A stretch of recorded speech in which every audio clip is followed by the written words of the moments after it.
तो क्या सवाल उठता है कि काम धाम छोड़कर सुशासन में ट्रांसफर ताबड़तोड़ हो रहे हैं? बिहार से एक दिलचस्प राजनीतिक खबर आपको हम बता देते हैं। मेरे पीछे इस लिखी लाइन को खास करके ध्यान से पढ़िए। ये नीतीश बाबू के सुशासन की सच्ची कहानी तो नहीं बयां कर रही, ये सवाल आपसे पूछ रहे हैं। एक मंत्री ने ट्रांसफर पोस्टिंग करने के काम में रिकॉर्ड बना दिया है।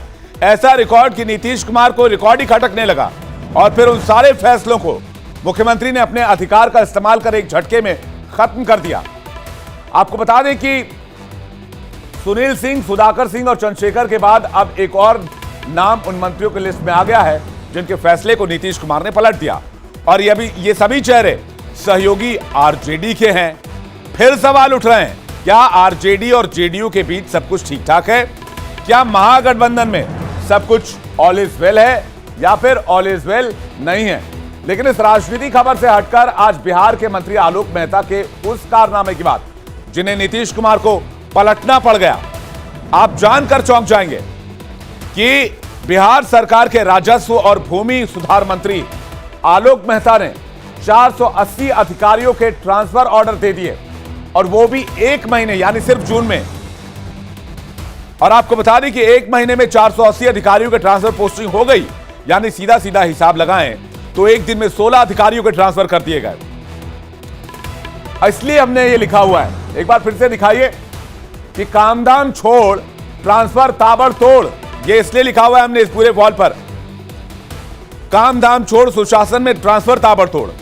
बता दें कि विभागों में अलग अलग पदों पर तैनात 480 अधिकारियों के ट्रांसफर कर दिए गए और वो भी नियमों को ताक पर रखकर। नियमों का कोई ख्याल नहीं रखा गया। इसलिए सवाल उठ रहे हैं कि क्या एक महीने में 480 ट्रांसफर का काम वाकई किया जाना चाहिए था या फिर मंत्री जी का मकसद कुछ और था? सवाल के साथ इस गड़बड़ी की शिकायत नीतीश कुमार तक पहुंची, जिसके बाद उन्होंने सारे तबादले रद्द करने के आदेश जारी कर दिए।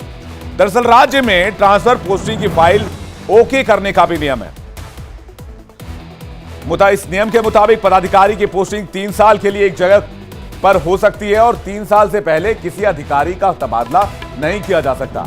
लेकिन आलोक मेहता ने जिन 480 अधिकारियों के तबादले किए उनमें 70% से ज्यादा ऐसे अधिकारी हैं जिनकी अपनी पोस्टिंग वाली जगह पर 3 साल अभी पूरे नहीं हुए हैं। इसलिए सवाल उठ रहे हैं। एक नियम यह भी है कि सिर्फ जून महीने में ही मंत्री अपने विभाग के पदाधिकारियों की ट्रांसफर पोस्टिंग कर सकते हैं। जून में ट्रांसफर नहीं होने पर दूसरे महीनों में सिर्फ मुख्यमंत्री की मंजूरी के बाद ट्रांसफर पोस्टिंग हो सकते हैं। और इससे बचने के लिए आलोक मेहता ने अपने विभागों में जून महीने में आखिरी तबादले में के फाइल में ताबड़तोड़ साइन करते हुए चले गए। जून के आखिर में मंत्री आलोक मेहता ने जिन 480 अधिकारियों को ट्रांसफर किए उनमें सबसे ज्यादा सर्किल ऑफिसर थे। कुल 395 सीओ का तबादला किया गया। नीतीश ने क्यों अपना पावर दिखाया इसके बाद? क्योंकि नीतीश की नजर में सीओ भी अपने इलाके में पावरफुल अधिकारी होता है। अब जानिए एक ब्लॉक लेवल पर सीओ का क्या काम होता है। बिहार में सीओ यानी भू राजस्व अधिकारी के पास सिर्फ जमीन से जुड़े हुए काम का जिम्मा होता है। बिहार में यह फैसला 2021 में नीतीश कुमार ने ही लिया था कि सीओ किसी दूसरे विभाग में काम में नहीं लगाए जाएंगे, बस अपने जमीन से जुड़े हुए कामकाज देखेंगे। जमीनों का असली हिसाब किताब ब्लॉक के सर्कल ऑफिसर के पास ही होता है। दान से लेकर बंटवारा और खरीद बिक्री के फाइल जब सीओ की टेबल से गुजरते हैं। बिहार में अब जमीन की रजिस्ट्री, म्यूटेशन या माल गुजारी जैसे हर काम ऑनलाइन होने लग गए हैं। जमीन को लेकर जितना पावर सीओ के पास है उतनी बड़ी जिम्मेदारी भी। इसलिए एक साथ इतनी बड़ी संख्या में सीओ के ट्रांसफर पर सवाल उठ गए, क्योंकि यह मंत्रालय पैसे वाला माना जाता है। इससे सरकार का खजाना भी बढ़ता है। जिस विभाग में पैसों का फ्लो इतना ज्यादा हो वहां लूट खसोट की आशंका भी बढ़ जाती है, करप्शन की आशंका भी बढ़ जाती है। अब आपको बताते हैं कि ठीक ऐसा ही मामला तब भी सामने आया था जब नीतीश कुमार की सरकार बीजेपी के साथ चल रही थी। तब राजस्व विभाग का जिम्मा बीजेपी कोटे से मंत्री रामसूरत राय संभाल रहे थे। नीतीश ने तब भी यही एक्शन लिया था और आज फिर वही काम हुआ है। तो इस पर रामसूरत राय का बयान भी आ गया, वो भी आपको सुनवा देते हैं। बार बार एक ही अपने गठबंधन के एक ही विभाग के पर माननीय मुख्यमंत्री जी पटाक्षेप करते हैं और ट्रांसफर पोस्टिंग को रोकते हैं।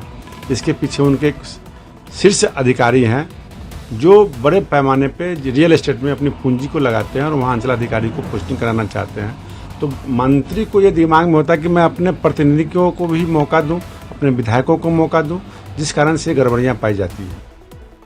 आज जब नीतीश आरजेडी के मंत्री के ताबड़तोड़ ट्रांसफर पर जवाब दे रहे थे तो उनके ठीक बगल में तेजस्वी यादव भी मौजूद थे। तो सवाल यह है कि क्या नीतीश ने आरजेडी को यह मैसेज दे दिया है कि सरकार के सुप्रीमो नीतीश कुमार ही हैं, कोई साइड से एंट्री लेने की कोशिश ना करे। आइए आगे बढ़ते हैं, एक और बड़ी खबर की बात करते हैं। प्रधानमंत्री नरेंद्र मोदी गुजरात के दौरे पर हैं, लेकिन क्या भारत अब सेमीकंडक्टर का